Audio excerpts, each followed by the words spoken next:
I was the one who confirmed the signal. That's the part that keeps me awake now, long after the world stopped pretending everything was normal. I wasn't the one who designed the James Webb Space Telescope. I wasn't the one who signed the mission orders or approved the lunar descent. But I was the analyst who stared at the raw data and said the words that changed everything. This isn't natural. I remember the room where it happened. Sublevel 3, Goddard Space Flight Center. No windows, no clocks, just white walls, sealed doors, and screens large enough to swallow your sense of scale. We had been awake for 30 hours straight, fueled by recycled air and caffeine that tasted faintly metallic. When you work deep space anomalies, sleep becomes optional. Curiosity doesn't let you rest. James Webb had been tasked with a routine lunar calibration sweep. Nothing glamorous, just verifying infrared interference patterns along the moon's southern hemisphere. The moon was supposed to be dead, quiet, boring. Every rock mapped, every crater named, until Webb came back with a shadow that didn't belong. At first, it looked like a thermal artifact. A cold void where there shouldn't have been one, roughly circular, impossibly precise. The algorithms flagged it and tried to correct it. They failed. Every correction pass made the shape clearer. A perfect ring, buried nearly 2 kilometers beneath the lunar surface. I remember leaning forward in my chair, fingers hovering above the console, heart rate spiking in that familiar way scientists pretend not to feel. Patterns like that don't happen by accident. Nature doesn't do symmetry unless something forces it to. I said it out loud before I realized I had. That's a structure. The room went quiet. Dr. Hargreave was the first to respond. Director of Extraterrestrial Survey, 25 years at NASA, the kind of man whose voice never shook. He stared at the display for a long time before speaking. "Run it again," he said. "Different spectrum." We did. Near infrared, mid-infrared, thermal subtraction, gravitational lens overlays. Every pass confirmed the same impossible truth. Something was down there, something old. Within 12 hours, the room filled with people who didn't have NASA badges, military uniforms with no insignia, men and women who didn't introduce themselves. Phones were taken, access levels changed. The word discovery was replaced with anomaly, then with asset. By the time I was cleared to go home, I already knew I wouldn't. 3 days later, they brought me into the briefing room and told me I was going to the moon. I laughed. I actually laughed, because that's what you do when reality disconnects too fast for your brain to catch up. I was a data analyst, not an astronaut. My bones weren't conditioned. My heart wasn't trained for vacuum emergencies. I belonged behind screens, not inside a suit. "That's not why we need you," Hargreave said. He changed the display. What appeared next made my mouth go dry. A reconstruction, not of the ring itself, but of what surrounded it. Layers of lunar rock arranged unnaturally, like poured concrete. Reinforcement struts made of material Webb couldn't identify. And at the center of it all, a vertical structure shaped like a doorway, standing alone in a hollow chamber. A gate. "We believe it's a containment system," Hargreave said, "and you're the only one who noticed something else." He highlighted a faint distortion along the inner edge of the structure. I recognized it immediately. The signal that had bothered me from the beginning. "That's not damage," I said quietly. "No," he replied. "It's a field." They explained the rest in pieces, like they were afraid saying it all at once might make it real. The moon wasn't just orbiting Earth. It was positioned, locked into a stabilizing pattern that dampened specific electromagnetic fluctuations. Fluctuations originating from deep inside our planet. The gate wasn't facing space, it was facing us. "You're saying the moon is a lid," I said. "A lock," Hargreave corrected. "And something on the other side wants it opened." The mission was framed as an investigation.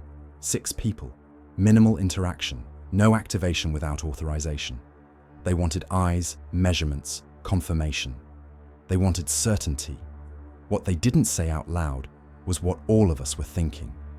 If this thing was built to keep something contained, then whoever built it was afraid. I signed the papers anyway. That's another thing I live with. We launched under blackout conditions. No press, no live feeds. Officially, the mission didn't exist. As Earth shrank beneath us, I pressed my helmet against the window and felt a sensation I couldn't explain at the time. Relief, like something heavy had been holding its breath, waiting for us to leave. We landed near Shackleton Crater, where the regolith was thinnest. The entrance shaft had already been drilled by automated units. When I descended into the moon, into a place sunlight had never touched, I felt the temperature change before the instruments registered it. Warmer. The chamber was vast, too vast. The walls curved in a way that made distance hard to judge. And there it was, exactly as Webb had seen it. The gate, no markings, no symbols. Just a smooth frame of dark material that seemed to swallow light instead of reflecting it. The air around it shimmered, not visibly, but in a way that made my eyes ache if I stared too long. I remember thinking it looked patient. We ran scans for hours, radiation, gravity shear, temporal distortion. Everything came back with intolerances, except one thing. The gate was responding to us, not actively, not yet. But the field fluctuated when we spoke, when our heart rates increased, when we moved closer. Biometric resonance, I realized. It's keyed, I said over the comms. To us. No one answered for several seconds. Then Hargreaves' voice came through, tight and controlled. Proceed carefully, he said. And Isaac, whatever you're feeling right now, don't act on it. I wish I had listened. Because standing there, staring at that impossible doorway beneath the moon, I felt something I had never felt in my life. Not fear, recognition. Recognition is a dangerous thing. Fear keeps you cautious. Curiosity keeps you moving. But recognition makes you careless, because it convinces you that what you're seeing belongs to you somehow, that it fits, that it makes sense in a way words can't explain. Standing in that chamber beneath the moon, I felt like I was standing in the shadow of a memory I had never lived. The gate did not glow. It did not hum. It didn't do any of the things science fiction trained us to expect. It simply existed, dominating the space around it by refusing to acknowledge it. Light bent strangely near its surface, not warping so much as failing to agree on where the edge was. My eyes kept trying to resolve it, and failing. Field fluctuation increasing, said Lena Park, our systems engineer. Her voice echoed oddly inside the chamber, delayed by a fraction of a second, as if the space itself was reluctant to repeat human speech. How fast? Commander Ruiz asked. He was mission lead, ex-Air Force, calm in a way that made you trust him even when you shouldn't. Slow, Lena replied, but consistent. It's reacting to proximity, to us. I swallowed and forced myself to step back, boots crunching softly against lunar dust that hadn't been disturbed in millions of years. The sensation of being watched did not fade. If anything, it sharpened.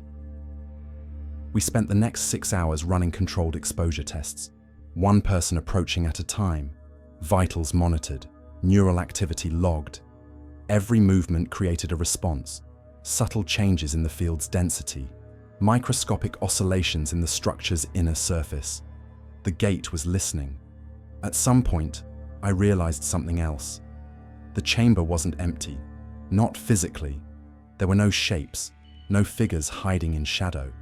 But the instruments showed pockets of negative space where particles behaved strangely, like they were being displaced by something that wasn't fully present. Quantum echo, I murmured.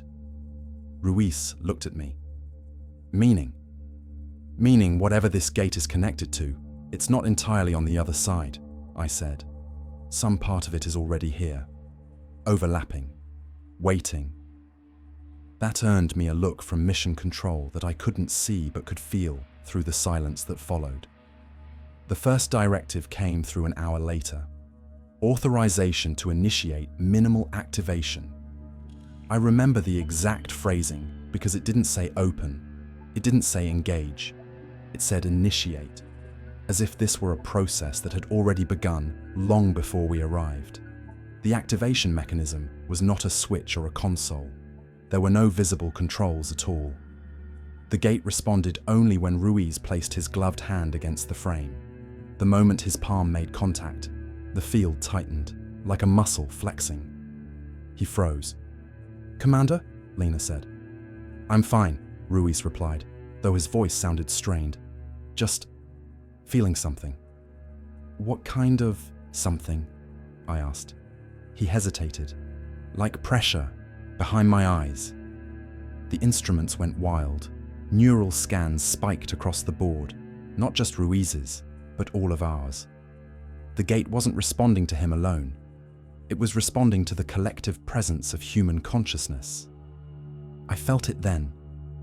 A sensation like standing too close to a massive engine, not hearing it, but sensing the power humming just beneath the surface.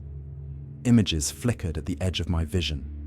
Not pictures, impressions, depth, vastness, hunger. Not for food, but for movement, for release. "Mission control," Ruiz said sharply. "We're seeing synchronized neural activity. This thing is interfacing directly." "Understood," came Hargreaves' voice, filtered and distant. "Maintain contact for 10 seconds, then disengage." 10 seconds. That was all it took. The inner surface of the gate shifted, not opening, not separating, but thinning, like fog pulled tight across a frame. Beyond it, something moved. I couldn't see details. My brain refused to process what my eyes were trying to send it. The depth was wrong, the scale inconsistent, but I knew, with a certainty that made my stomach drop, that I was looking into a space that had never known stars. A constructed void. Ruiz pulled his hand back with a sharp intake of breath. The field snapped back into place. The chamber fell silent again, except for our breathing. No one spoke for a long time. When Mission Control finally broke the silence, their voices were different, tighter, urgent. "Isaac," Hargreaves said, "we need your assessment." I stared at the gate, at the place where reality had briefly failed to hold its shape. "It's not a doorway," I said slowly. "It's a seal, and we just tested the integrity." "Is it stable?" someone asked. I shook my head, forgetting they couldn't see me. It was stable, past tense. They ordered us to suspend further interaction, to prepare for withdrawal. Officially, the mission was complete. We had confirmed the structure's existence, proven its artificial nature, gathered enough data to justify decades of study. Unofficially, I knew we were already too late. On ascent, as the chamber receded into darkness and the moon's surface returned to its familiar desolation, I felt a strange sense of loss, like leaving something unfinished, like walking away from a conversation just as it was about to get honest.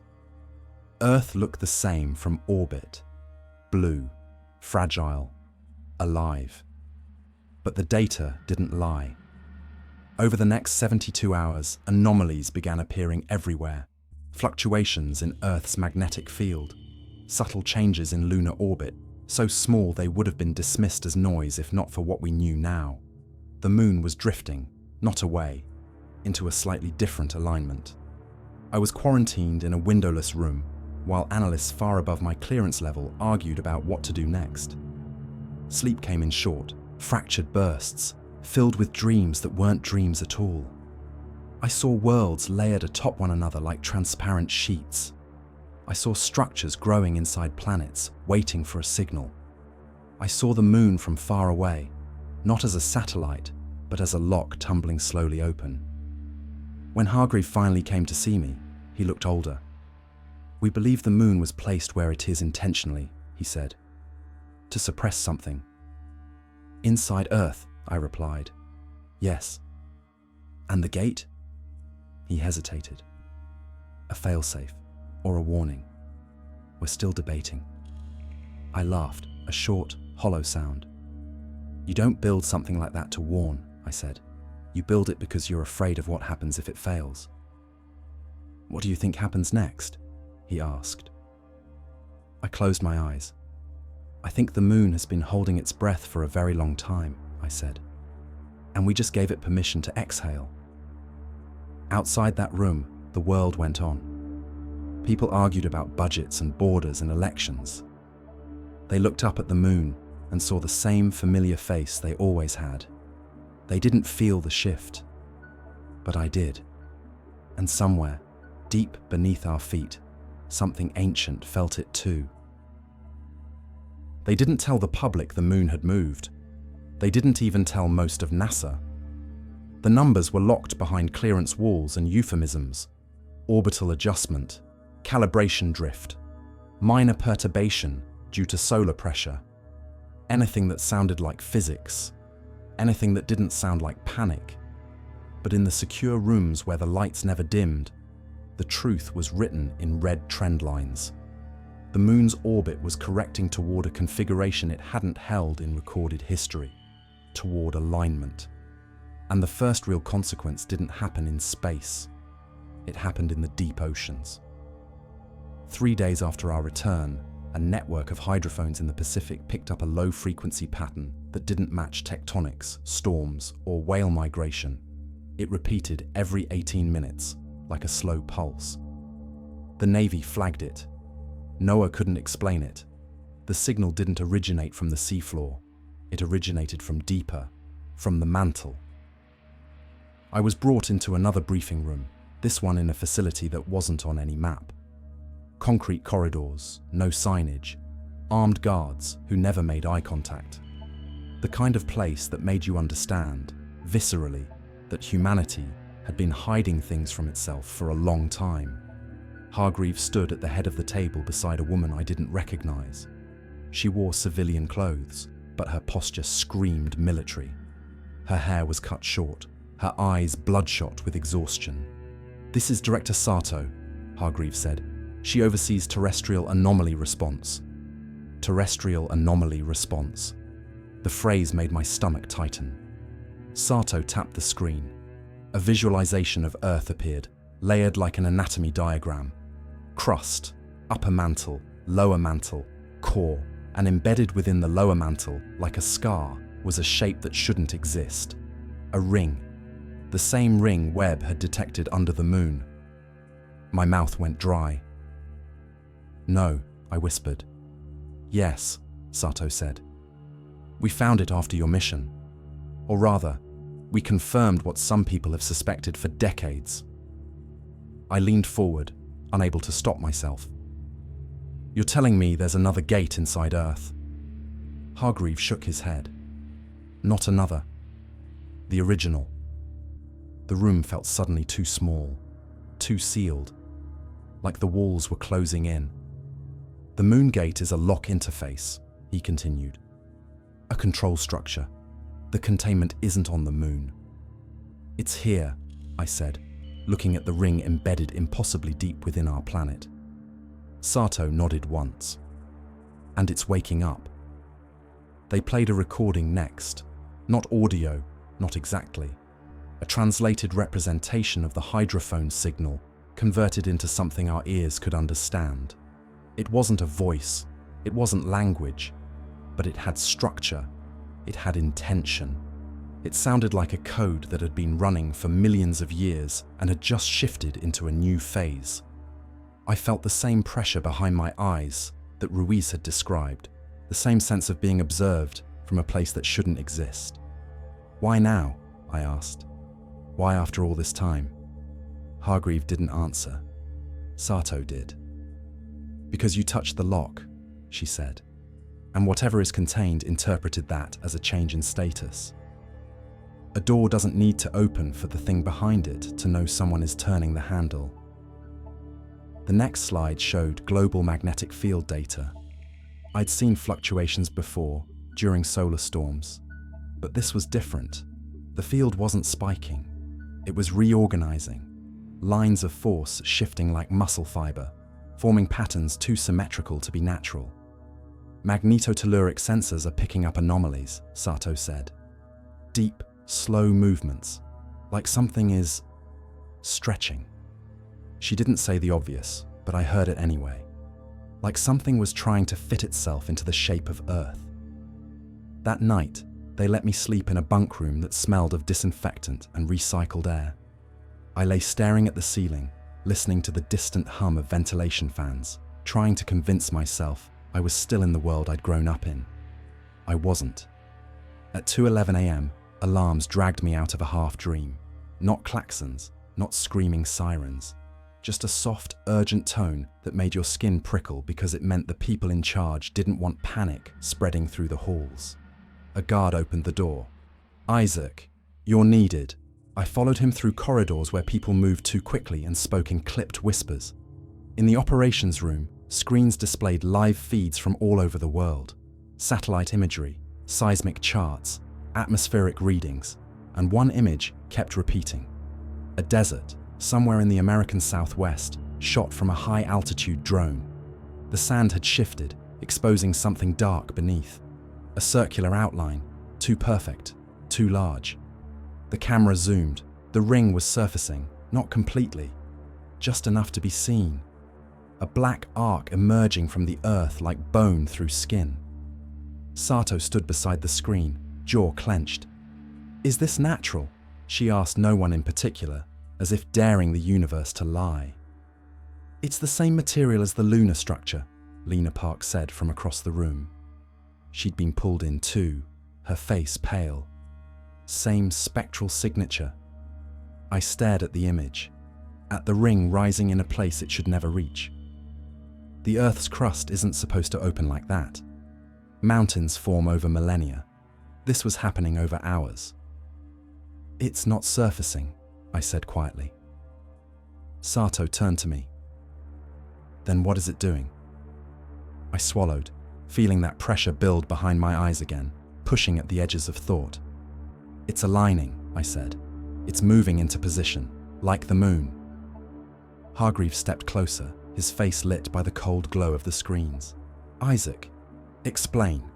I pointed at the ring's curve. "It's not random, it's orienting, as if it needs to face a specific direction." "Toward what?" someone asked. I didn't answer right away, because part of me already knew, and saying it out loud felt like an act of surrender. "Toward the moon," I said. "Toward the lock." The room fell silent. Then, on the central screen, a new feed appeared. A live view from a lunar tracking telescope. The moon hung huge and bright in the sky, its surface unchanged, until the software applied enhanced contrast. A faint line was visible across the lunar South Pole. Not a crack, not a shadow, but a straight boundary that should not exist on a natural body. It was as if a seam had become visible. And it was widening. No one spoke. We didn't need to. We were watching the same thing. The lock revealing the shape of its mechanism. I realized with sudden clarity that we had misunderstood the entire sequence. We thought the gate on the moon would open and something would come through. But what if opening wasn't the point? What if the act of unlocking was meant to free something that wasn't elsewhere? Something already embedded inside Earth, seeded into our planet like a parasite egg. Sato's voice was low. "How much time?" I stared at the seam on the moon, at the ring clawing its way toward alignment on Earth, at the silent dance between satellite and planet that had been choreographed long before humans learned to write. "Not much," I whispered, "because this isn't an invasion force traveling toward us." I looked up at the moon feed. This is the prison releasing its prisoner. Once you accept that the Earth itself can be a cage, everything else starts to make a terrible kind of sense. The moon was never just a satellite. It was a lid placed with surgical precision. The ring beneath Earth's crust wasn't a gateway for travel. It was a collar, a restraint, something designed to hold a shape in place long enough for a younger species to grow without realizing what slept beneath it. Humanity didn't discover the prison. We matured inside it.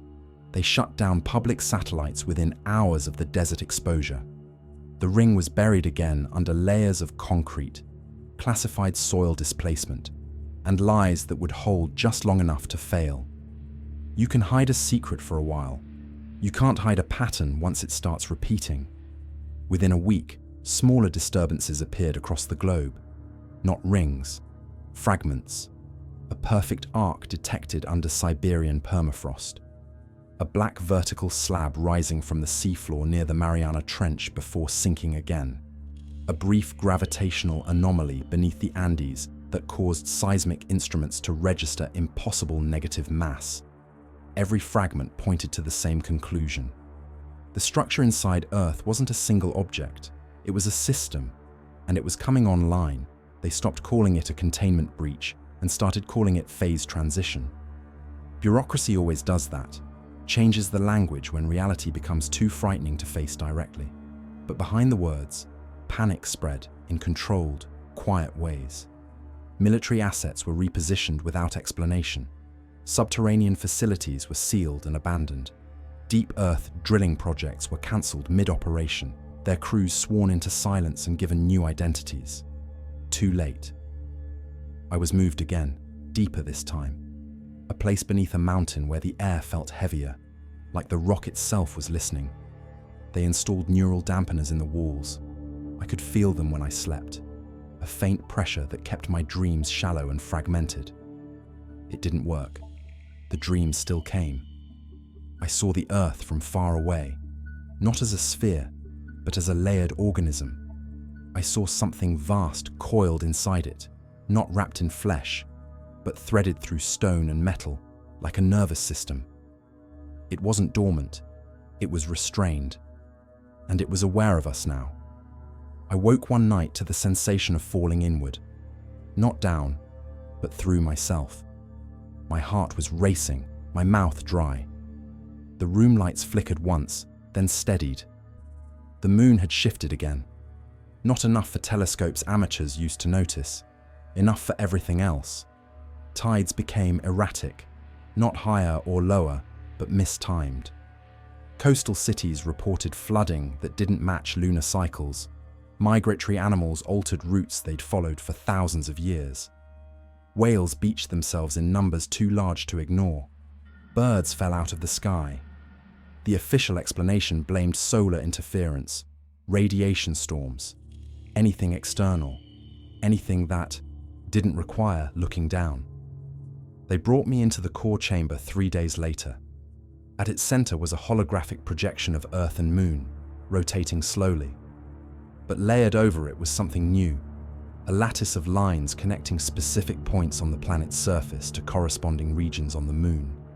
The alignment was nearly complete. When this reaches equilibrium, Sato said, what happens? No one answered. I stared at the lattice, at the way the lines threaded through tectonic plates and fault zones, through places humanity had built its largest cities without ever knowing why those locations felt important. We stopped being hosts, I said. Sato looked at me sharply. Hosts? I nodded.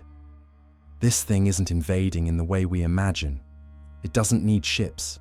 It doesn't need to land. It grew with the planet, learned its rhythms, waited. Hargreaves' voice was quiet. Waited for what? For us to become loud enough, I replied. Technologically, neurologically, consciousness at scale. The room felt colder. You're saying it needs us, Sato said. No, I said. I'm saying it uses us. The next confirmation came from the one place no one wanted it to. The human brain. Hospitals began reporting clusters of identical neurological events. Patients with no shared history experiencing the same symptoms. Sudden dissociation, loss of language, compulsive drawing of circular shapes and branching lines. MRIs showed synchronized activity in regions associated with spatial reasoning and pattern recognition. People weren't hearing voices. They were receiving instructions. I reviewed one case file personally. A man in his 40s, no history of mental illness, collapsed at work, and began repeating a single phrase over and over. "It's time to stretch." I don't know why that phrase terrified me more than any other. We tried countermeasures, EM shielding, frequency jamming, neural inhibitors. Nothing worked for long. The signals adapted faster than we could respond, because this wasn't communication, it was activation. The first rupture happened under the ocean. A research submersible lost contact in the North Atlantic after reporting a void where seafloor topography should have been. Satellite data later showed the water column collapsing inward briefly, as if gravity had forgotten which way to pull. When the ocean settled, something new occupied the space. Not a structure, not a creature, a hole that refused to close. The moon's seam widened another fraction of a degree that same hour. They convened an emergency council. Not the UN, not any body that existed on paper. Representatives of agencies and organizations whose names would never be spoken publicly. I wasn't supposed to be there. I wasn't a decision maker. I was a witness, a liability. But they needed someone who understood what we had touched. Sato leaned toward me. "Is there any way to stop it?" I thought of the gate beneath the moon, of the moment Ruiz placed his hand on it, of how eagerly the field had responded. "Yes," I said slowly, "but you won't like it." Hargreave closed his eyes. "Say it anyway." "We can't reseal it," I said. "The lock has already disengaged, but we might be able to jam the mechanism." "How?" "By denying it alignment," I replied. "By moving the moon." The room erupted. "That's impossible," someone shouted.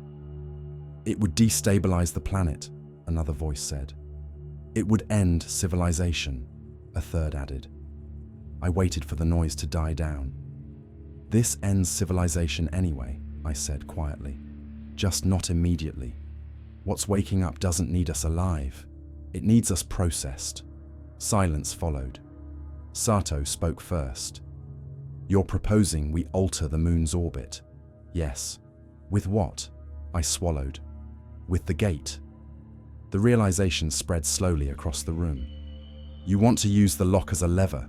Hargreave said. "Yes," I confirmed. "It was designed to interact with lunar mass at a fundamental level. If we overload it, force a misalignment, it could tear the moon apart," Sato finished. "Yes." No one spoke after that.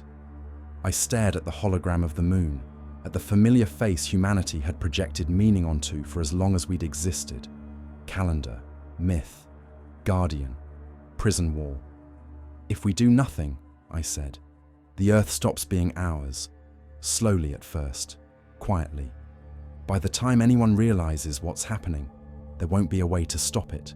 Sato leaned back, her face pale. "And if we do something?" "Then we trade certainty for survival," I said, "and hope whatever's inside Earth can't adapt faster than we can destroy its balance." The vote was never recorded. There was no official authorization. Just a decision made in a room no history book will ever mention. We were going back to the moon, not to explore, not to understand, but to break the lock completely and see what screamed when it finally lost its grip. And as preparations began, as humanity quietly moved toward the most desperate act it had ever conceived, I felt that pressure behind my eyes again. This time, it wasn't curiosity, it was anger. They trained us like we were going to war with physics, because in a way, we were. The second mission was assembled in silence and contradiction. We were told the objective was to stabilize orbital variance. We were also told to prepare for irreversible structural compromise. In the same sentence, the same breath, like language itself was failing under the weight of what we planned to do. They changed the crew. Ruiz was gone, officially reassigned. Unofficially, I heard he'd been moved to a medical facility after suffering acute neurological rejection. A polite way of saying he'd started waking up screaming and never stopped. Lena Park stayed. So did I. The rest were military specialists, demolition, EVA combat, system sabotage. people who had been trained to treat impossible things as targets. It would have been comforting if I believed the gate cared about bullets or explosives. We launched under a sky that looked the same as always. That's the cruelest part of impending extinction. The stars don't rearrange themselves to warn you. The sun still rises. People still laugh in cafes. Children still complain about homework. And above all of it, the moon hangs like a calm, familiar promise. A promise made by a lock. During transit, my dreams got worse. Not vivid nightmares, not cinematic terror. Something colder. I would close my eyes and feel thoughts that weren't mine slide into the cracks between my own, like fingers probing for a seam. I started sleeping with my headset on, listening to mission chatter just to anchor myself to human voices. It didn't help much. Halfway to lunar orbit, Lena floated beside me in the cabin, her face pale in the blue instrument light. "Do you feel it?" she asked. I didn't pretend not to understand. "Yes," I said. "Like pressure," she murmured. "Like something behind my eyes, leaning forward." "Don't focus on it," I told her. "The moment you try to define it, it gets easier for it to fit." She stared at me. "You think it's inside us?" I wanted to say no. I wanted to give her something solid. But I couldn't lie anymore, not with Earth's magnetic field rewriting itself below us. "I think it learned the shape of us," I said. "A long time ago." Lena swallowed and pushed herself away, bracing against the wall as if the cabin itself might tilt. "Then, why does it need the alignment?" "Because the cage isn't just physical," I thought. "It's permission." But I didn't say that out loud. We landed at the same site near Shackleton. This time, the descent felt wrong. The surface didn't change, but my body reacted as if it had. As if the moon's gravity had a slightly different rhythm, like a heartbeat that had shifted tempo. Inside the shaft, our lights cut through dust and shadow. The airless chamber waited below, unchanged, except the gate wasn't dormant anymore. The seam we'd seen from Earth wasn't, just an optical artifact. Standing in that chamber again, I could see it with my own eyes. A faint vertical boundary down the center of the frame, like a door that had begun to admit the idea of opening. The field shimmered thicker now, dense enough to distort the edges of our suits. The instruments registered a constant oscillation, not triggered by proximity, but ongoing, like the gate was idling, ready. Mission Control's voice came through, calm the way people speak at funerals. "Team Echo, proceed with Phase 1, instrumentation, charge placement, minimal contact." Lena and I exchanged a look. We both knew what minimal contact meant here. Do the work, don't think, don't listen for things you can't unhear. We anchored charges around the base of the gate. Not to destroy the frame, every test suggested that material wouldn't yield to conventional explosives, but to destabilize the chamber, to collapse rock, create debris, interrupt whatever subtle alignment the gate needed. A crude solution, a desperate one. As I worked, I kept feeling that pull, like the gate wasn't just responding to our presence, but inviting it. My gloved hand trembled every time it got within a meter of the frame, as if my body wanted to touch it without permission from my mind. I started whispering numbers under my breath, coordinates, data strings, anything to keep my thoughts from slipping sideways. Then Lena froze. "I'm hearing something," she said. "Radio interference?" one of the soldiers asked. "No," she whispered. "Not through the comms." Her visor reflected the gate's dark surface, and for a moment I saw my own face in it, distorted, stretched, as if the gate couldn't decide what I was supposed to look like. I drifted closer to her. "Describe it." Lena's eyes were wide. "It's like a memory, like someone showing me a place." My throat tightened. "What place?" She swallowed hard. "Earth, but wrong." Before I could respond, one of the soldiers, Sergeant Marlowe let out a sharp breath. "Sir," he said to the commander, "my HUD is overlaying something. It's not ours." The commander swore quietly. "All units, status check."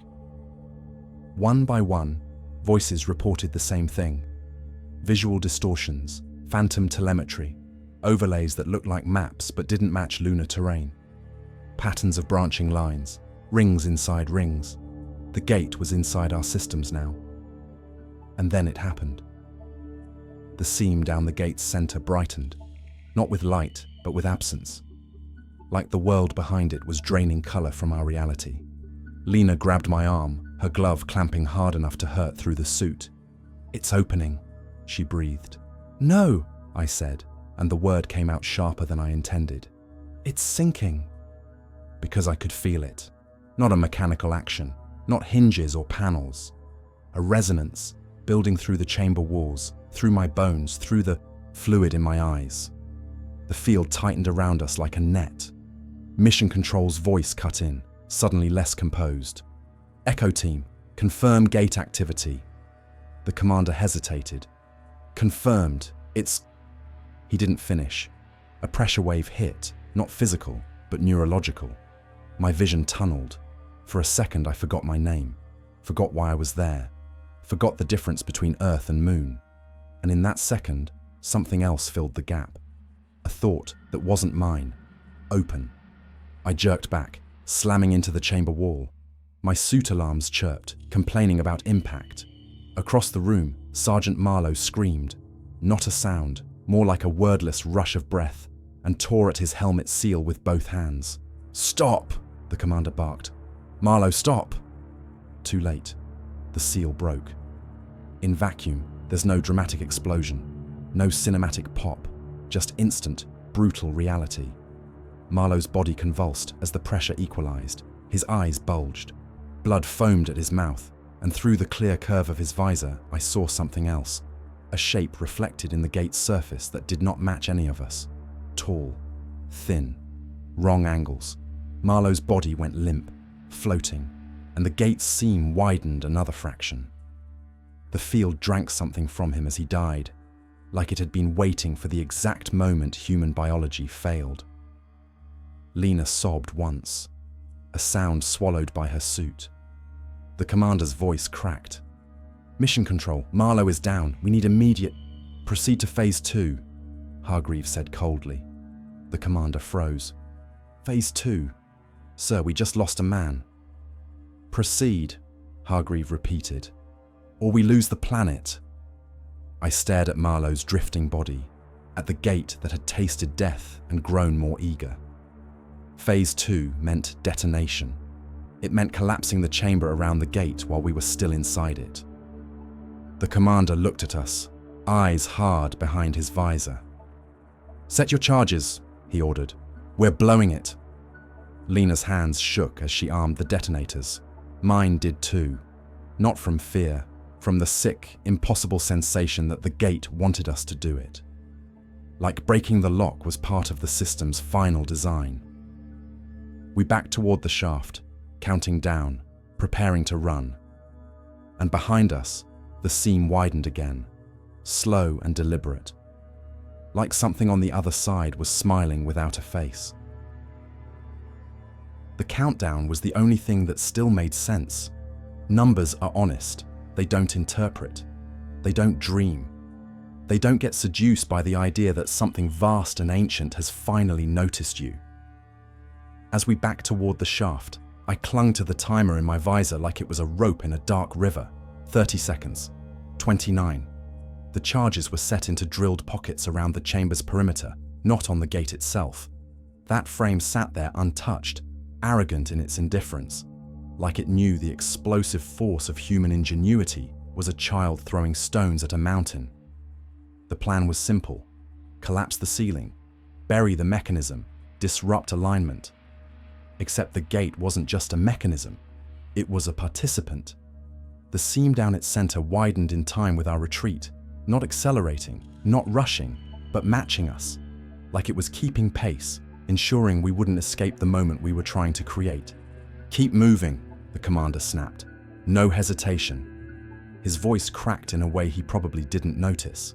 Command voices are designed to hide fear, but fear leaks through any seal if the pressure is high enough.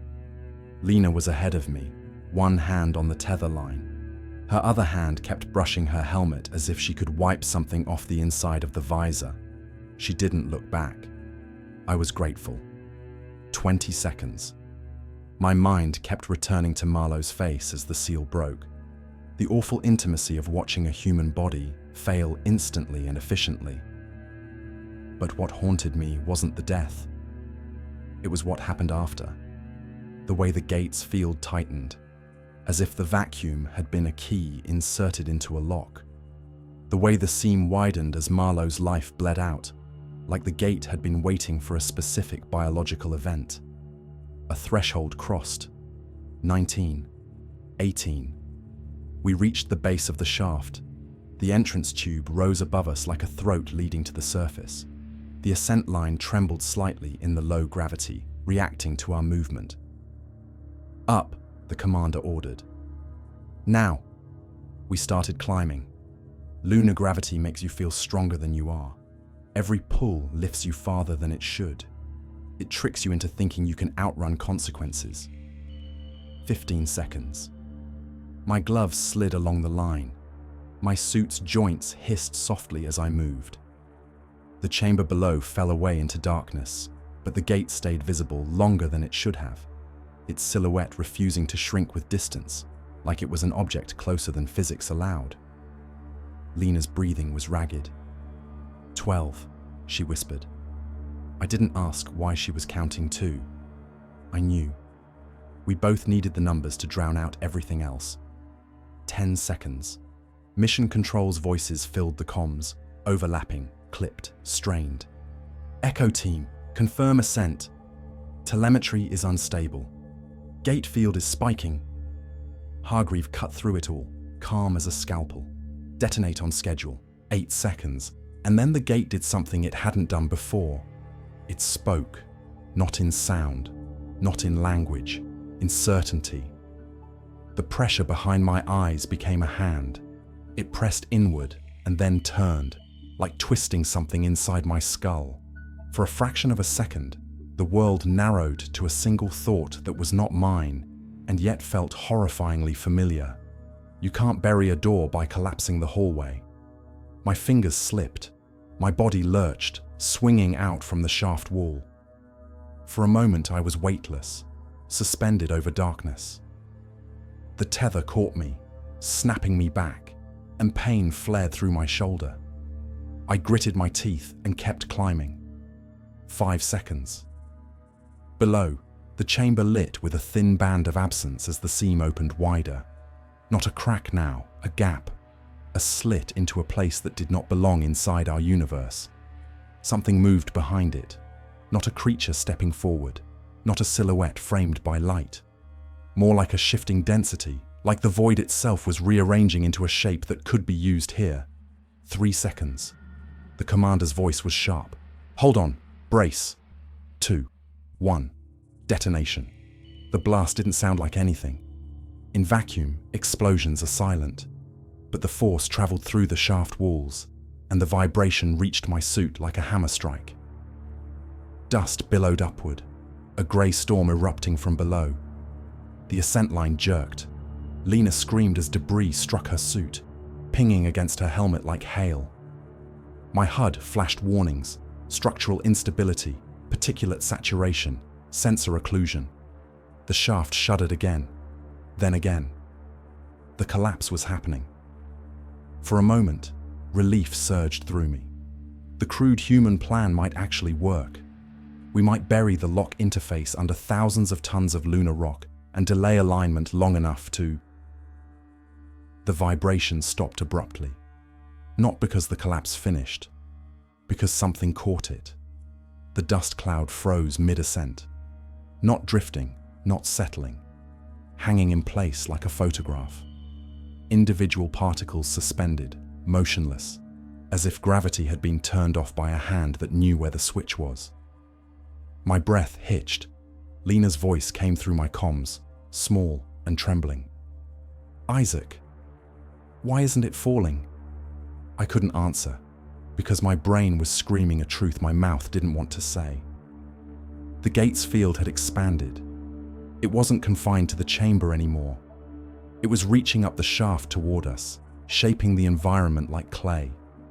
The suspended dust began to move sideways, forming a spiral pattern around the walls of the shaft. It wasn't random, it was organized, a geometry unfolding in 3 dimensions, like a diagram being drawn in mid-air. The commander swore. "Mission Control, we have anomalous." His sentence died as his body jerked violently. His arms flung outward, fingers splayed, as if an invisible force had grabbed him by the spine and yanked. He slammed into the shaft wall. His helmet struck rock, his visor spiderwebbed with cracks. He didn't float limp like Marlowe. He twitched, fighting something inside him. His breathing became ragged gasps. Then he spoke, but it wasn't his voice. It came through his comms in a tone too flat, too steady, too wrong for a man dying in a suit. "Alignment requires sacrifice," Lena screamed his name. I grabbed the commander's tether and pulled, trying to drag him upward, away from whatever field was gripping him. My muscles strained. My suit servos whined. He didn't move. It was like trying to pull a man who had been nailed to the air. His visor cracked further. Blood floated inside the helmet, in a slow, dark ribbon, but his eyes stayed open, focused on nothing. He spoke again in that same borrowed tone. "The lock was made to be broken." My stomach turned. I didn't know if the entity was using him to talk to us, or if it was simply broadcasting through any available channel.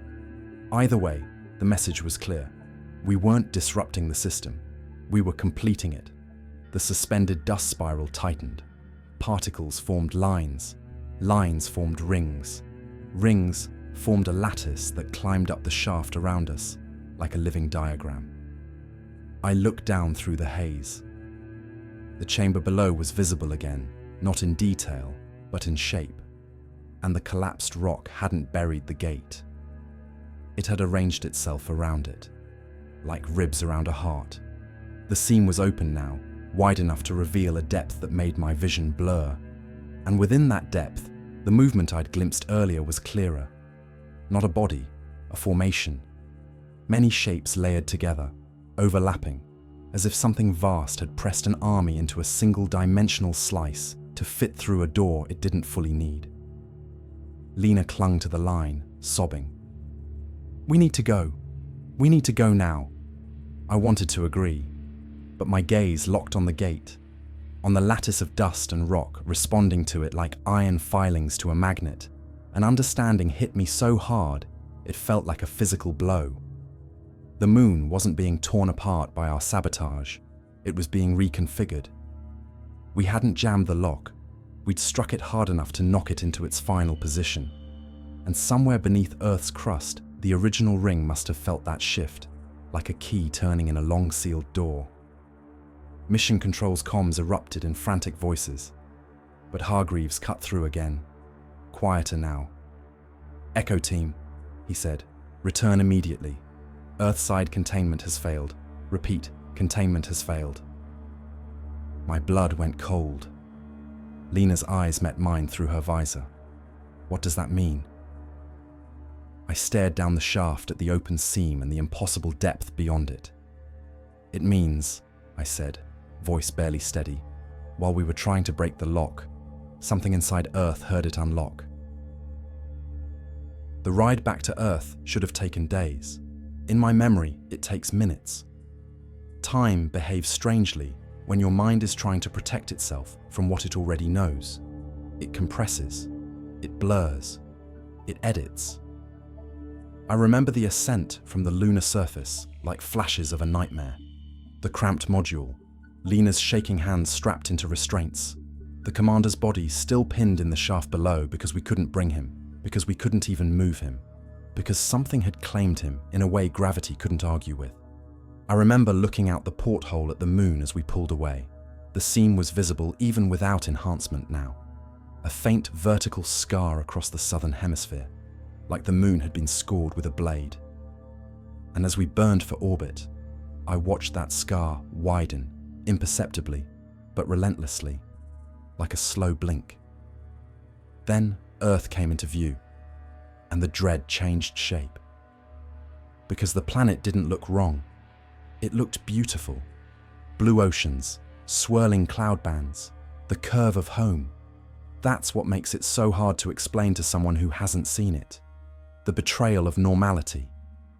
The universe doesn't warn you with obvious signs. It smiles at you while it tightens the noose. Mission control's updates came in fragments, half sentences, sudden pauses, the kind of comm traffic you hear when systems are failing and people are trying not to say the word failure. Magnetosphere instability, accelerating, multiple rupture points, atmospheric ionization, unexplained. And then, finally, Hargreaves' voice again. Not calm now, not controlled, just tired. Isaac, we need you to listen carefully. I floated closer to the comm panel, gripping the handhold so hard my knuckles ached inside the gloves. Lena watched me, eyes wide, waiting for a verdict like we were on trial. What happened? I asked. Hargreave exhaled into the mic. The desert ring opened. For a moment, I couldn't speak. I had built so much of my fear around the moon gate that I'd treated the Earth ring like a symptom, a subordinate piece, something that couldn't fully activate without the lunar lock interface. But we had struck the lock. We had forced the system into its final alignment. And now, the original restraint had released. How? Lena whispered, as if asking quietly might make it less real. Hargreave answered like he'd already said it too many times. It didn't open like a door. It separated the ground. The ring rose, and the air above it changed. The sky changed. My throat tightened. Is it stable? No, he said. It's spreading. The first images reached us before we re-entered. Satellite feed, heavily degraded by interference. Grainy footage of the desert site, filmed from far away by drones that kept losing signal. The landscape looked sick. Not in the way humans imagine sickness, with rot and decay. In the way reality looks when its rules are being rewritten. Heat shimmered above the sand, but the shimmer moved in geometric patterns, forming long straight lines where no straight lines should exist. In the center of the site, the ring protruded above ground now, a black arc high as a building. And inside the circle it defined, the air was wrong. Not a portal like a film screen, a volume, a space where depth didn't behave. Drones that approached too closely simply vanished, not falling, not breaking, not exploding. One frame they existed, the next frame they didn't, as if the footage itself had been edited. Then the ground around the ring began to ripple outward, not from seismic waves, from something underneath pushing up, like the planet was trying to breathe through a wound. Lena's voice was tight. Is that ships? I stared at the feed and realized the shapes rising beneath the sand weren't vehicles in the human sense. They were frames, scaffolds, like bones surfacing before flesh. Not ships, I said. Infrastructure. Hargreaves' voice returned. We're losing major cities, Isaac. That sentence hit harder than any image. Losing how? I demanded. A pause. Then, power, communications, satellite lock. It starts with a field distortion. Then everything electronic fails. Then, he didn't finish. He didn't need to. Because another feed appeared. A city skyline at night, filmed by a news helicopter that didn't know what it was documenting. At first glance, it looked like a blackout, one of those rolling failures that happen during storms. Then the camera panned, and the darkness wasn't random. It was circular, a perfect expanding ring of absence moving through the city grid, swallowing streetlights, traffic signals, office towers. Anything electrical winked out as it crossed, and inside the ring, people ran. Not away from fire or smoke, away from the air, because the air itself shimmered in that same geometric distortion, like an invisible object was passing through them. The helicopter feed ended abruptly, replaced by static that formed brief, repeating spirals before collapsing into noise. I sat back in my harness, heart hammering. "This is what it does," I whispered. "It doesn't arrive. It activates." Lena began to cry quietly, soundless in the cabin. I wanted to comfort her. I wanted to say there was still a plan, still a contingency, still some piece of human ingenuity waiting in a back pocket. But I couldn't. Because I was starting to understand the architecture. The ring inside Earth wasn't a portal for an army to travel through. It was a manufacturing and deployment system already embedded inside our world. It didn't need to bring an army from elsewhere. It needed to convert our planet into the army. We hit atmosphere hard. The module shook. Heat bloomed across the hull. Flames crawled past the porthole like living orange curtains. Then the comms died, not fading, not cutting out in bursts, just gone. Silence. For the first time since the mission began, we were truly alone. Lena's eyes met mine. "Isaac, what if—" A sharp jolt interrupted her. The module lurched sideways violently, as if something had grabbed our trajectory and twisted it. Alarms screamed. The cabin tilted, throwing us against the restraints. "What's happening?" Lena shouted. I stared at the instruments. They were still working, but the numbers were nonsensical. External magnetic field was spiking. Ionization readings off the charts. The planet itself was interfering with our descent. We weren't falling into Earth anymore. Earth was reaching for us. Through the porthole, I saw the upper atmosphere flicker with pale bands of light. Not aurora, too low latitude, too structured. The bands formed a lattice across the sky, lines intersecting like a net. And in the center of that net, a dark point opened. A hole, like the ocean rupture, but in air. The module's nose jerked toward it. Lena screamed as the restraints bit into her shoulders. "Isaac!" she cried. "We're being pulled!" I knew what it was before I could prove it. A capture field. A retrieval mechanism. Something designed to intercept objects coming home from the moon. Objects like us. I fought the controls, forcing manual override, trying to tilt the module away. But the torque was immense, like we were being dragged by an invisible cable. My mind flashed back to the gate in the lunar shaft holding dust in place. To the way it had grabbed the commander like he'd been anchored to the air. This was the same force. Scaled up. The module's alarms escalated. Then, abruptly, everything went dark. Not a power failure, not a systems crash, a momentary absence of sensory input, like someone had blinked the universe. When vision returned, the porthole showed a sky I didn't recognize. We were lower now somehow, over a coastline.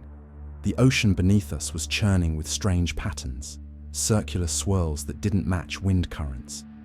The net in the sky was still there, faint but visible like cracks in glass. And the dark point was gone. We had been released, not because we escaped, because we had been repositioned. The module slammed down in a violent, uncontrolled landing. Metal shrieked. The cabin buckled. Something broke loose and smashed into the wall. Lena's head snapped forward against her padding. Then finally, stillness. Smoke, real smoke now from overheated circuitry, filled the cabin. I tasted it through the suit filters, bitter and electrical. I forced my harness release and staggered toward the hatch. Outside, wind slapped against the hull. Real wind, real air. We had landed somewhere on Earth, but the horizon was wrong. The sky wasn't blue. It had a faint, sickly tint, like someone had diluted it with ash. And in the distance, miles away, I saw it. A perfect circle of darkness moving across the landscape, silent and steady, swallowing lights, swallowing radio towers, swallowing the edges of reality itself. The ring was coming, and I realized with cold certainty that it knew exactly where we were, because it had put us here. The first thing I noticed, standing outside the wrecked module, was how quiet the world had become. Not peaceful quiet, not the soft hush of early morning. This was the kind of quiet you get after something loud has passed through. when your ears haven't caught up with the absence yet. Wind moved through scrubgrass in short, nervous bursts. Somewhere far off, a bird cried once, then stopped as if it regretted making noise. Lena stumbled down the hatch behind me, her suit scuffed and smeared with ash-grey dust. "Where are we?" she asked, voice thin through the comms. I looked around. Coastal cliffs, a strip of road running parallel to the water, a cluster of buildings in the distance, small, maybe a fishing town. The ocean itself looked wrong, not stormy, not calm, patterned. Circular swells intersecting like overlapping ripples in a pond, except there was no stone, no point of impact. "It moved us," I said. Lena's visor turned toward me. "The field?" "The system," I corrected. "It didn't want us landing near Houston or DC. It wanted us here." "Why?" I stared at the approaching circle of darkness on the horizon. It was so large I couldn't even guess its diameter, only that it moved with the certainty of something that had already solved the problem of distance. It wasn't racing. It didn't need to. It was coming for the place it had dropped us. "Because we're contaminated," I said, and the word tasted like metal. We touched it. We saw it. Whatever it's doing, it needed us outside the normal grid. Lena's breathing hitched. "Isaac, are you saying it's tracking us?" I didn't answer right away. My gaze drifted to the sky. That faint lattice I'd seen during re-entry was still there, barely visible like the ghost of a net stretched across the atmosphere. If you stared long enough, you could convince yourself it was just high cloud bands. But I knew better. It was structure. The air itself had been divided into sections, a grid to manage an entire planet. "We're not hiding from it," I said finally. "We're part of its calculation." Behind us, the module's hull ticked as it cooled. Smoke still leaked from vents. The satellite uplink antenna lay twisted, snapped off like a broken limb. "Comms are dead," Lena said, tapping her chest panel. "No uplink, no local broadcast, nothing." "We're in the blackout ring's path," I said. "It kills electronics first. It's already close enough." Lena took a shaky step toward the road. "Then we have to move." "Move where?" I snapped, then softened my voice. "Sorry, we don't know what's safe." She pointed at the distant town. "People. We find people. We warn them." The instinct was human, good, familiar, and completely useless. But I followed anyway, because the alternative was standing still and waiting for the darkness to reach us. We half ran, half stumbled down the road in our suits, the heavy footfalls unnatural on asphalt. Cars sat abandoned along the shoulder, doors open, hazard lights dead. A radio tower rose above the town like a skeletal finger, its red warning lights extinguished. The closer we got, the worse the air felt. Not thick, not thin, just tense. Like walking into a room where an argument had just ended and nobody would tell you what was said. At the town's edge, we found the first person. A man in a windbreaker, mid-50s, standing in the middle of the road. He wasn't moving, just staring ahead with a blank expression. A backpack lay open at his feet, clothes scattered like he'd been packing in a hurry and then forgot why. "Sir," Lena called, approaching cautiously. The man didn't react. Lena reached out and touched his shoulder. He turned toward her slowly, eyes unfocused. Then he spoke, voice flat and quiet. "It's time to stretch." Lena froze. My blood went cold. I stepped closer. "How many?" I asked him. He blinked, as if hearing my voice from far away. "All the points," he said, then smiled faintly. "All the lines." And then he began to draw, not with a pen, with his finger in the dust on the road. A circle, then another, then branching lines connecting them. The same pattern we'd seen in the lunar dust spiral. The same lattice overlaying Earth's projection in the bunker. The signal wasn't just reaching into brains, it was using them as printers. Lena backed away, shaking her head. "Isaac, we need to go, now." A door creaked open in one of the nearby houses, then another. People emerged into the street, moving slowly, as if sleepwalking. Some carried bags, some carried nothing. Many were barefoot, pajama pants flapping in the wind. They didn't look panicked. They looked summoned. A child stepped out holding a stuffed animal. The child's eyes were wide and glassy. When the child saw us, the child tilted their head like a bird studying something unfamiliar. Then the child smiled and said, with perfect adult cadence, "You came back." I felt my stomach drop. Lena grabbed my arm. "We need to get out of here." I didn't argue. We turned, trying to retreat up the road, but the crowd had already begun to move, not toward us, toward the coastline, toward the open water where those strange circular swells were growing taller, more defined, like something below was pushing upward in slow, patient pulses. We forced our way along the edge of the street, careful not to shove anyone hard enough to knock them over. They weren't aggressive. They didn't resist. They simply moved with the uniform purpose of ants following pheromone trails. As we passed the radio tower, I looked up and saw something that made me stop breathing. The tower's metal frame was vibrating, not from wind, from resonance, and in that vibration, dust on the crossbeams began to shift into lines, straight lines, forming a ring-like pattern around the tower's structure. The air shimmered faintly around it, a small-scale version. The system could build nodes anywhere. Lena yanked me forward. "Isaac!" We reached the cliffs overlooking the ocean.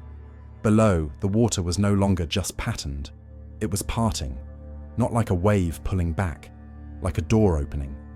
A circular section of ocean, hundreds of meters wide, had become unnaturally calm. The surrounding water churned, but inside the circle, the surface was smooth as glass, reflecting the sickly sky. The people gathered along the cliff edge, staring down, silent. Then, slowly, something rose through the center of the calm circle. A black arc, the same material as the ring in the desert, the same impossible smoothness, the same light-swallowing surface. It emerged from beneath the water like a spine breaking through skin, perfectly curved, perfectly symmetrical. The ocean didn't splash against it. The water avoided it. As the arc rose higher, the air above the calm circle began to shimmer. Lines formed faintly in the sky, connecting the ocean ring to the atmospheric lattice. I felt the pressure behind my eyes surge. My vision blurred at the edges. The voice returned, not in sound, but in thought. "Return the key." Lena fell to her knees, clutching her helmet. "Make it stop," she gasped. I grabbed her shoulder. "Don't listen," I said, though my own thoughts felt slippery, like they were being greased for removal. The black arc continued rising. Another arc surfaced across from it, completing the circle.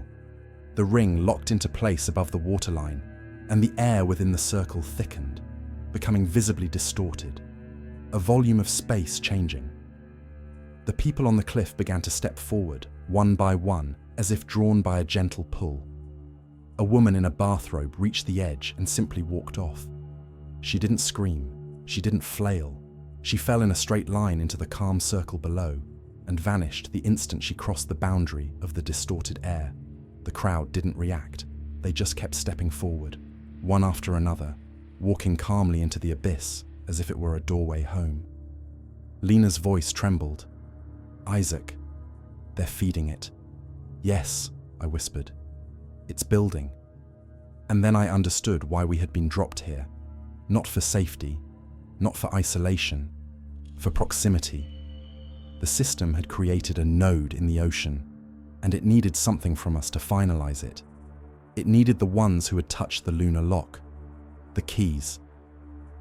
I looked at the ring rising from the water, at the calm glass surface within it, and the thought hit me like a knife.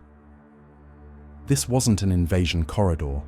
It was an intake, a way to process human consciousness in bulk, to convert minds into geometry, to turn people into infrastructure. The pressure behind my eyes sharpened into pain. "Return the key." Lena struggled to stand, swaying. "We can't stay. We can't." Her words cut off as she stiffened, eyes widening behind the visor. "I can see it," she whispered. See what? The other side, she said, voice trembling with awe and terror. It's not space. It's a place made of lines, a place that looks like Earth, but arranged. My heart pounded. Lena, focus on me. She didn't. Her gaze stayed fixed on the circle below. I think, she said softly, I think it's been practicing. And then she took a step toward the cliff edge. I lunged and grabbed her tether, pulling hard. No! She fought me weakly, like a sleepwalker resisting being shaken awake. It's calling, she whispered, tears floating inside her visor. It knows my name. I pulled her back, dragging her away from the edge as the crowd continued to file silently into the calm circle. My arms burned. My lungs felt too small, because the most terrifying part wasn't the ring. It was the fact that the system didn't need to chase humanity. Humanity was walking into it willingly. And now, with the ring complete, the air within the circle thickening into something like a doorway, I felt the lock's influence slide deeper into my mind, not just calling, counting, measuring, preparing to open. Dragging someone away from something they want is harder than fighting an enemy. Enemies resist, they push back, they make noise. But Lena didn't struggle the way a person fights. She moved like someone half awake, muscles obeying a command that didn't originate in her body. Every step I pulled her away from the cliff edge felt like peeling her out of gravity itself. Isaac, she whispered, not pleading, not afraid. You don't understand. It's not hurting them. I braced my boots against the dirt, hauling her backward inch by inch. It's killing them. No, she said softly. It's using them. That was worse. Behind us, the crowd continued its silent procession. Men, women, children. No panic, no screams, just quiet obedience as they stepped into the calm circle and vanished. The ocean swallowed them without sound, without splash, like they were being erased from the world rather than consumed by it. The ring above the water vibrated now, humming faintly. Not an audible sound, but a sensation you felt in your teeth. The air inside the circle thickened further, taking on that same wrong depth I'd seen beneath the moon. A gate without hinges, a mouth without teeth. Lena suddenly went limp. Her weight sagged against me, and for a terrifying second I thought she'd lost consciousness.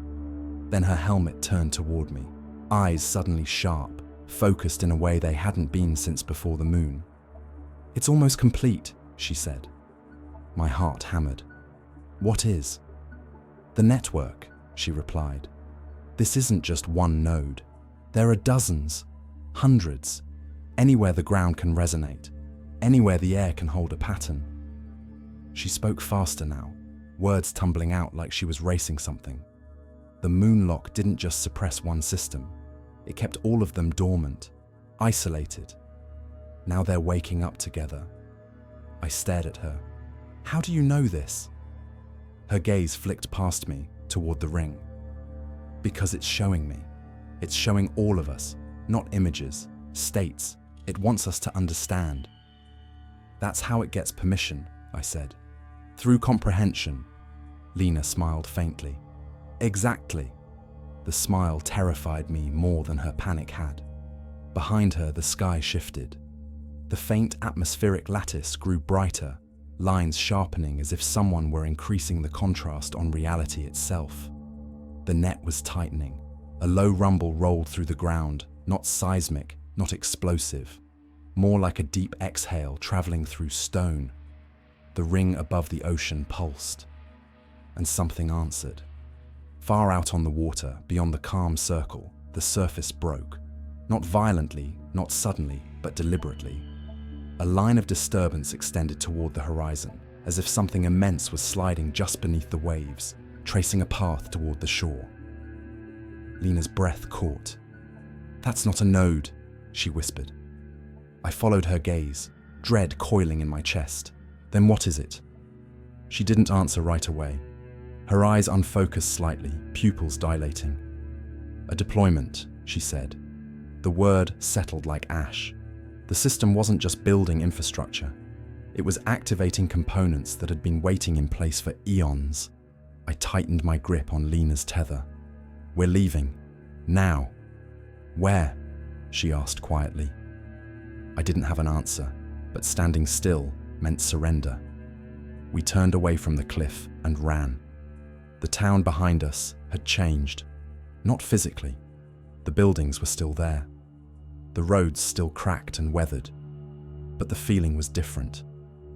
The air hummed with faint geometric tension, like the space between things had been measured and found wanting. More people had emerged from houses. They moved in streams now, converging toward the coastline, toward the ring. Some carried nothing. Others carried objects: phones, radios, books, things they had been holding when the call reached them. As we ran, one man looked up at us and spoke in a voice that echoed slightly, as if multiple throats were speaking in unison. "Why are you running from alignment?" I didn't respond. We reached an intersection where a car sat idling, door open, engine miraculously still running. The blackout ring hadn't reached this far inland yet. I shoved Lena towards it. "Get in."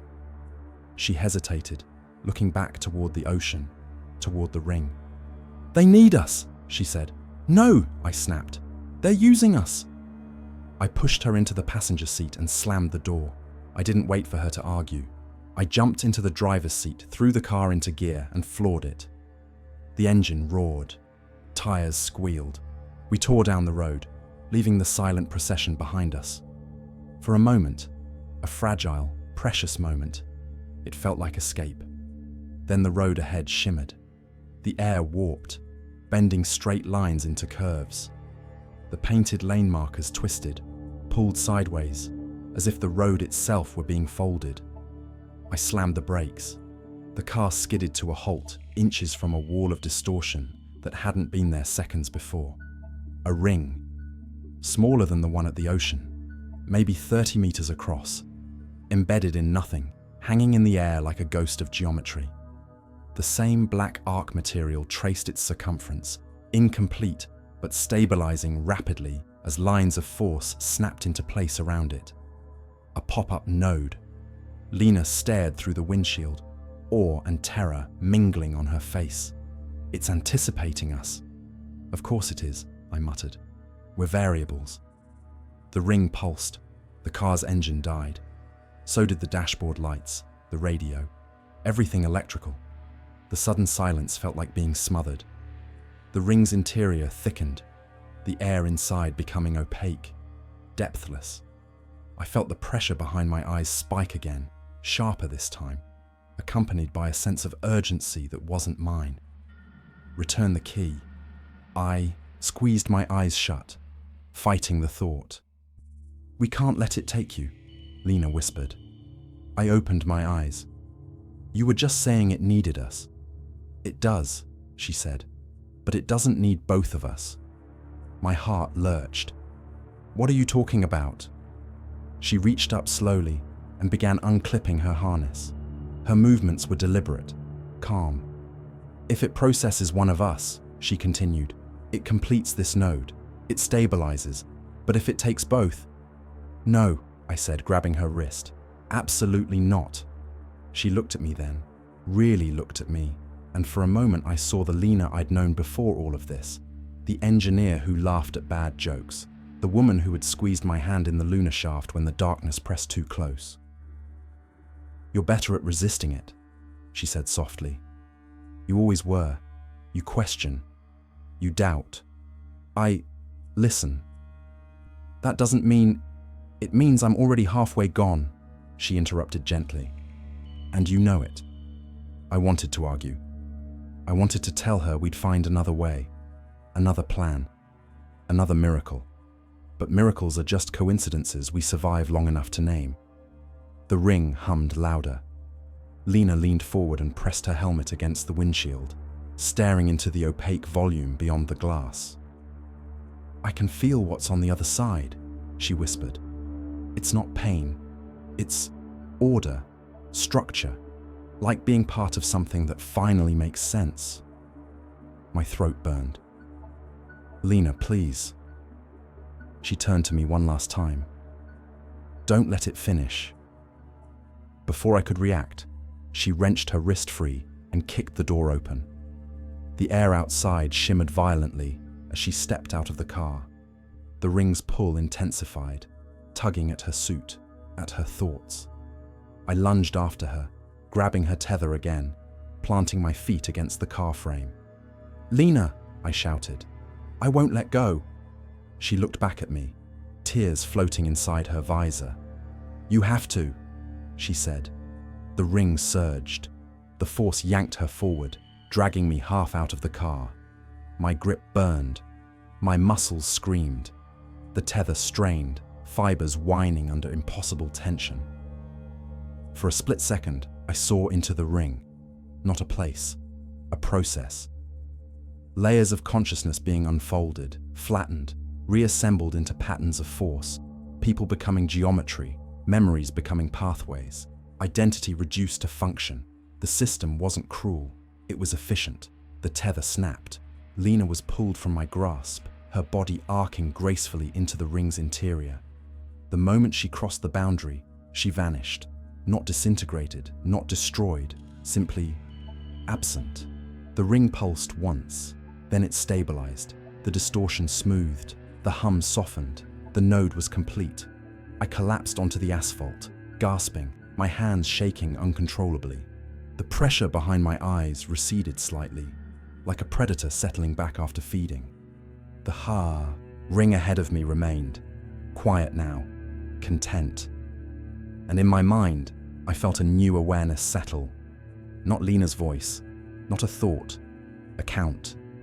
The system adjusted its calculations. One key consumed, one remaining. Me. I sat on the road for a long time, staring at the empty space where Lena had been. Shock is supposed to feel like numbness. For me, it felt like clarity so sharp it could cut. I could hear my own breathing inside the helmet. I could hear the ocean wind passing over the asphalt. I could hear the faint hum of the stabilized node ahead, like the world was running a new piece of software in the background. And I could feel the count, not as a voice, not even as a thought, more like a pressure pattern in my skull, a subtle insistence that my existence had been reduced to a digit in an equation, one remaining, me. I crawled back into the car and slammed the door like it could keep the universe out. I tried the ignition. Nothing. The blackout field had cooked the electronics, or maybe the node simply refused to allow anything inside its radius to function without permission. I looked at the ring again. It wasn't dramatic now. No rippling, no violent distortion. It had that terrifying stillness of a machine that has completed its task and is waiting for the next input. And inside its perimeter, the air held depth in the wrong direction, like a pocket of space had been folded and stapled to the atmosphere. I knew, without knowing how, that if I stepped into it, I would not go anywhere. I would be used. My mind would be unfolded like paper and refolded into lines and circles and instructions, like Lena, like the people off the cliff, like the countless unseen others walking into nodes all over the planet. The system didn't need an army to invade Earth. It needed Earth to become the army. I tore my gaze away from the ring and looked down the road behind me. The town was out of sight now, but I could still imagine the silent stream of bodies filing into the ocean node. The blackout ring would have reached them by now. It would have swallowed their phones and cars and last attempts to call someone who could help. And then it would have swallowed them. I climbed out of the dead car and started walking. Not toward the town, not toward the coast, inland.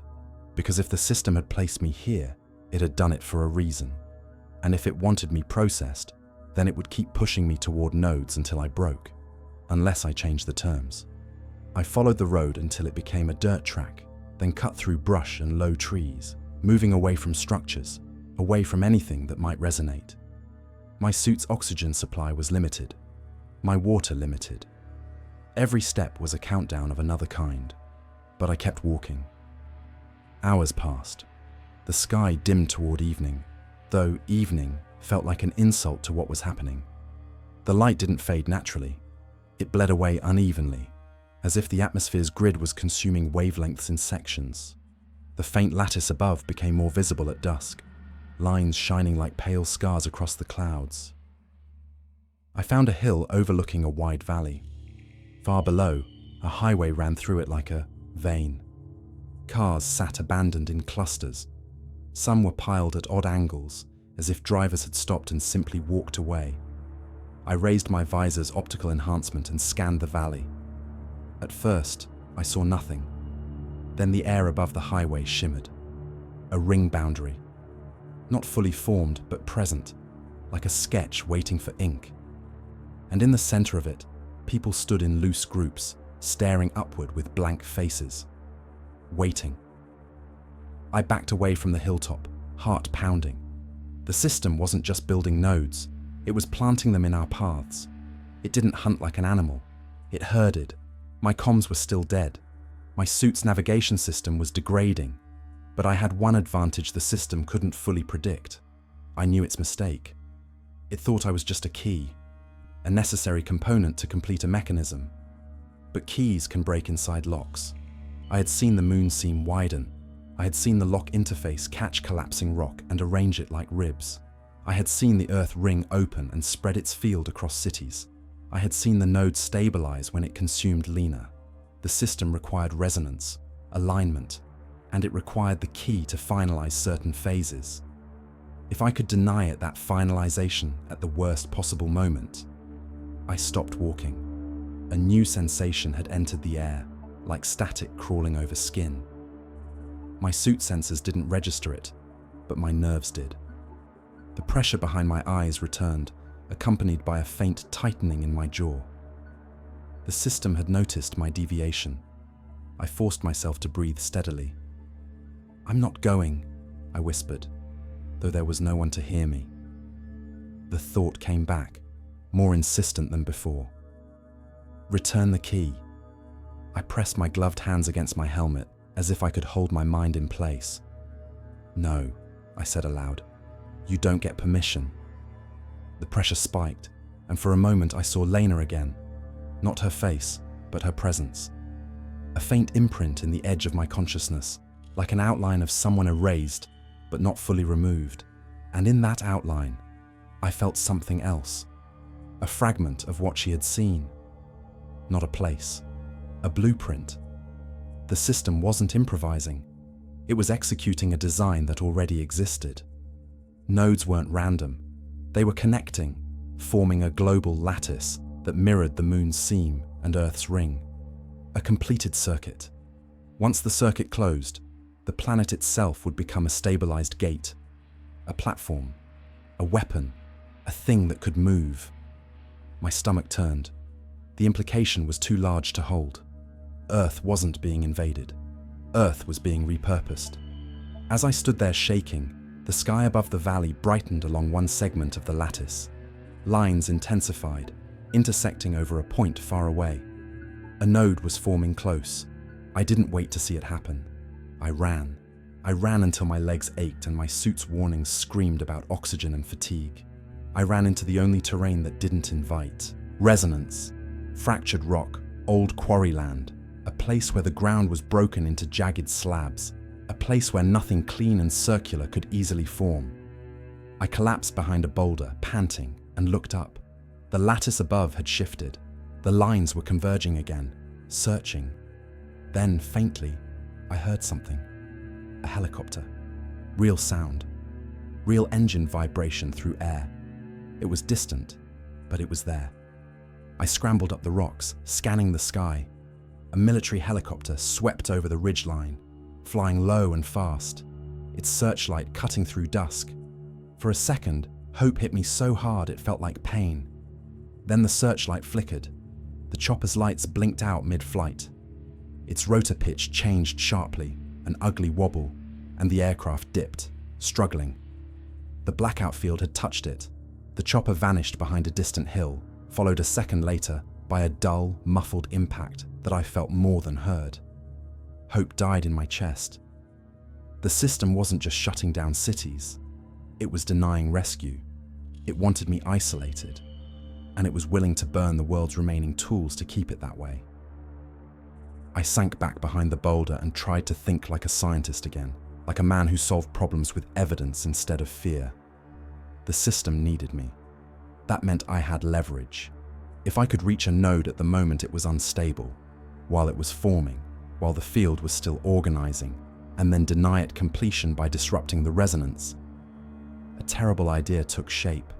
I glanced at my suit's oxygen gauge. Low.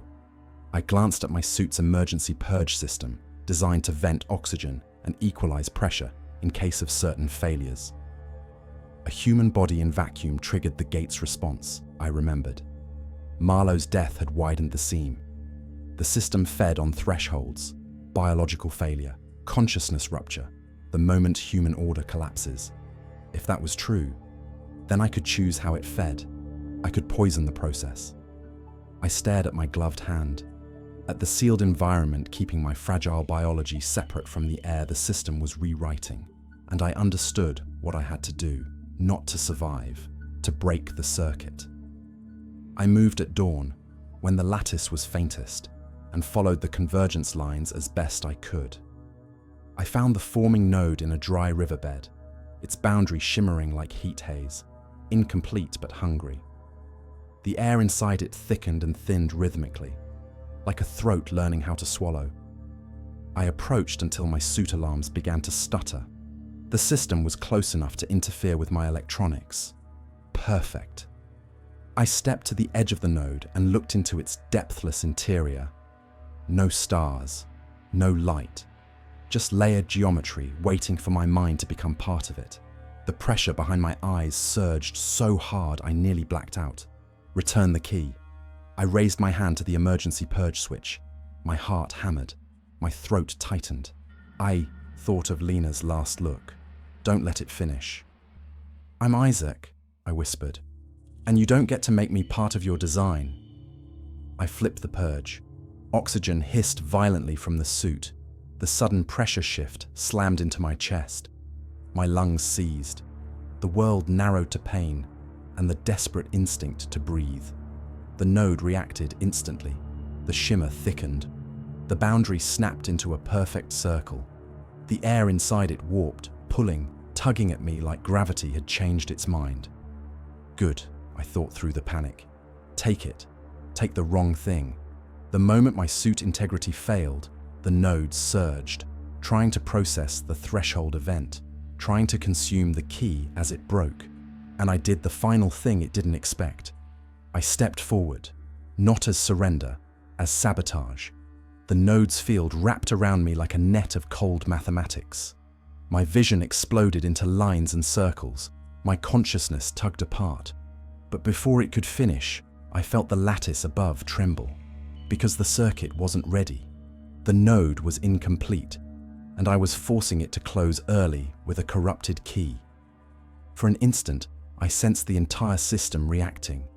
Nodes across the planet flickering, fields tightening, the moon's seam stuttering like a mechanical eyelid.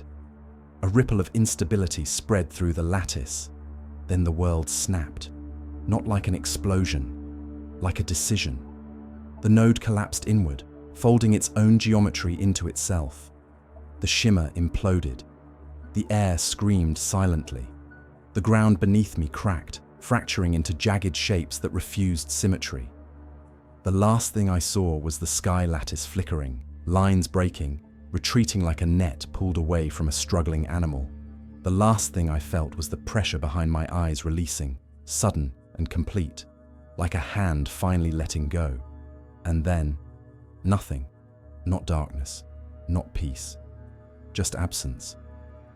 If you're hearing this, it means my log survived when I didn't.